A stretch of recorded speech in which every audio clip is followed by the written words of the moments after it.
Good morning.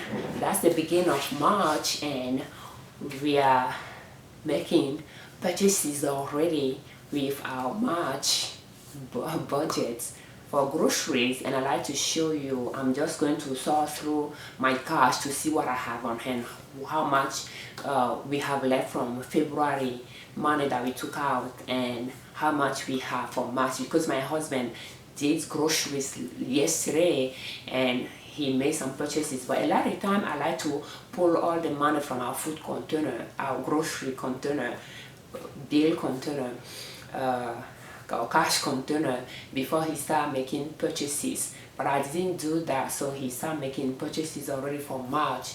Now let's go check how much we have left from February's money and reallocate the cash that he took out for March. And let me see if I can turn you here.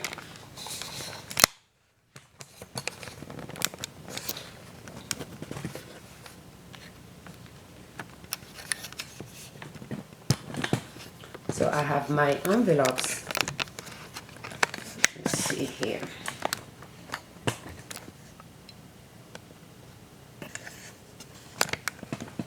Have my envelopes out.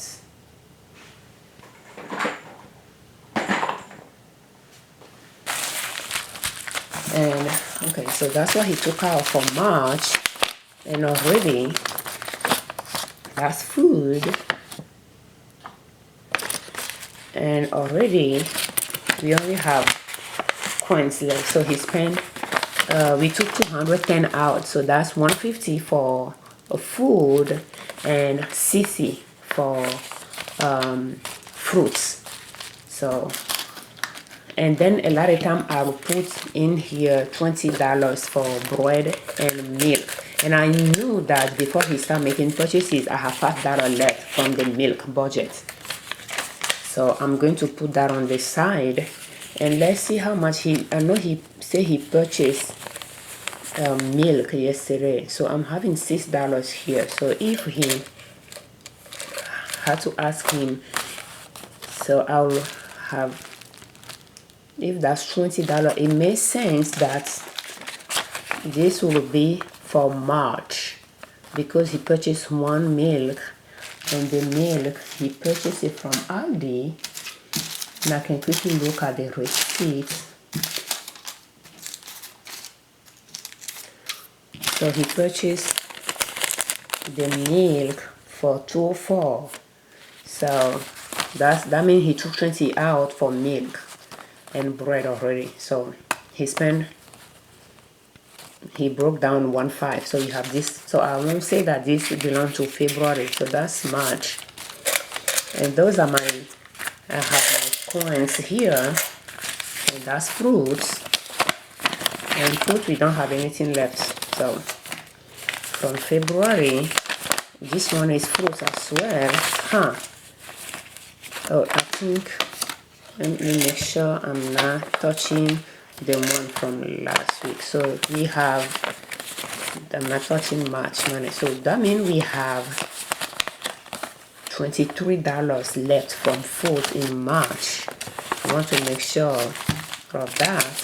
And food, we don't have anything.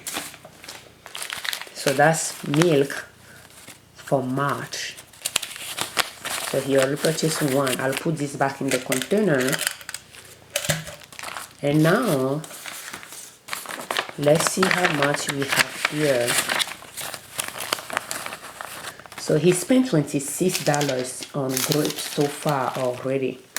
I don't know if you can see it here, 26.60. It's from Aldi, and he purchased a lot of grapes. He purchased 26.87 pounds of grapes. So we have that. So he spent about, should I say, yeah, 26. So we took the 60 out for fruits. So that means this plus this 26 will make it 30, right? So 30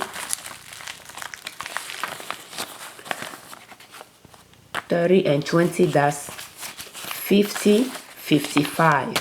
So the reason why I don't have 5 here, he purchased shoes for my daughter, one of my daughters. So that means he took it out of the fruits. So we do have our fruit money intact here. So I can now know where. So that's the total of CC. The grapes, the shoe, and this. So that total to CC.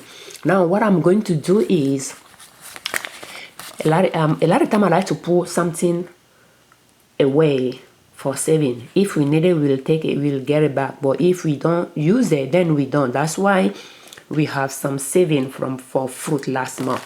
So I think what I'm going to do, we'll just start the month, and he purchased grape for $26. I don't think we will have much left in March. I wanted to take $10. If I take this $20, I think it might be quite a bit to take, because grape won't last long like apple in the fridge. So it'll go bad and we'll eat. So that means we'll eat it quickly too. And the kids have not eaten grape for a while because it has not been on sale, and I didn't purchase paying full price for it. So they will eat it very quickly, and they will take it to school as well for snack. So I think what I'm going to do is I'm going to leave this 20 here, and I'm going to put this for $9 away for fruit. So I'm going to put this. In fact, what I'm going to do, I'm just going to grab one of the old envelope, and I'll put $20 in it for fruits,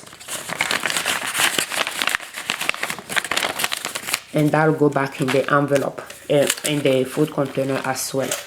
So as for food, we don't have anything. We have coins. I'll just put in the container.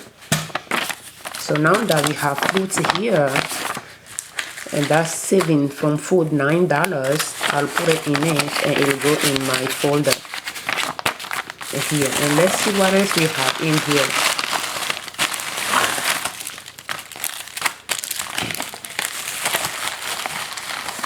And we pay meat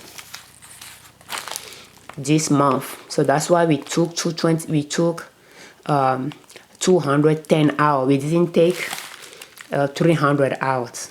So we pay meat as well. We are trying to pay off this amount back to the savings, and we pay those past 3 months we took, including this month. We didn't take this 90 out.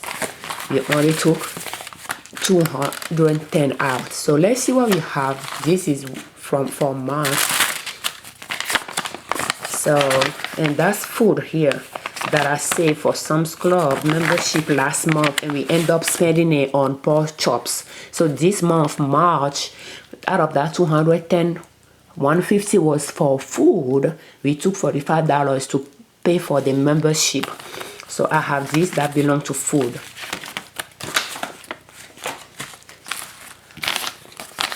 And that's food envelope. I will just put it back in it so that I take this membership envelope out.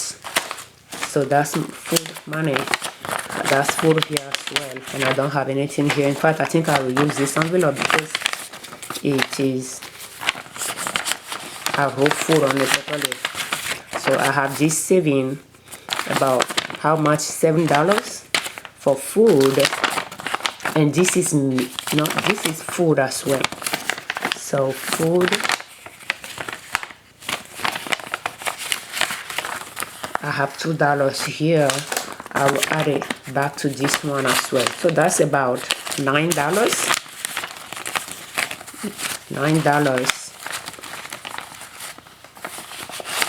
I will put them all together. And this envelope is empty. I'll take it out. Let me see this one. So that's fine. I can put it back in here. So that's food. We have $9 saved. I have another food envelope here. Doesn't have anything. And then we have our fruits here. And that's March. We put this $9 in the envelope. But then that's February and January saving from fruits. So that's $23 here. I will add it to this envelope. So if we count everything we have in here is 25, 26, 27, 28, 29, 30, 31, 32. Well, I'm sure if I counted well.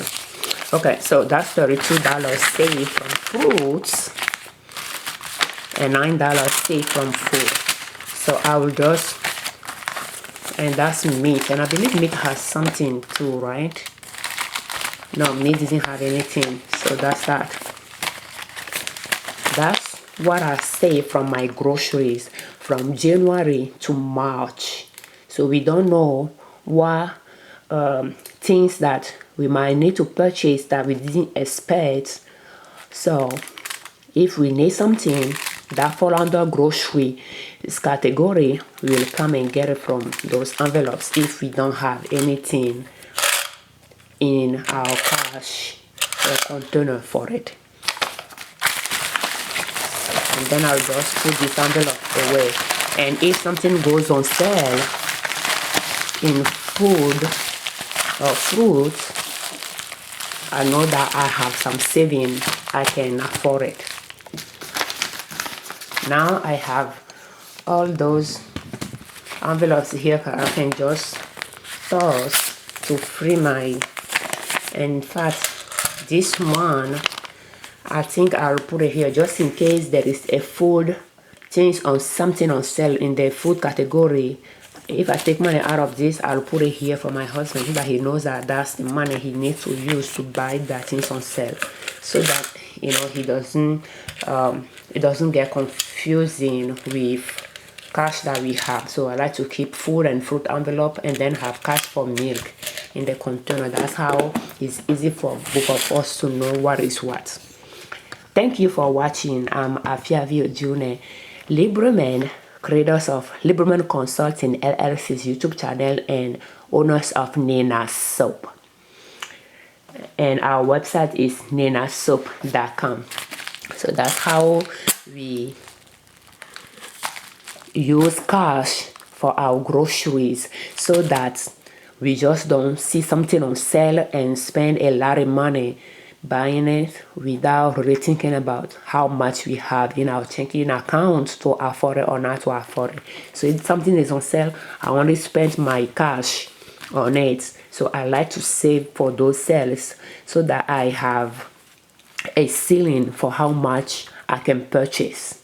You know, and my ceiling is how much I have on hand to afford it. I just don't go spend money on our checking account and thinking that I'm saving money by purchasing those things on sale. So if I cannot afford it, then I don't see the point. I just don't buy it. So if that's something that can help you put an end to how much you can afford when you are purchasing things on sale to stock up, you might want to use cash and save for those sales. So that's one way to know how much you can stock up and when it's time to stop because you run out of cash. Thank you.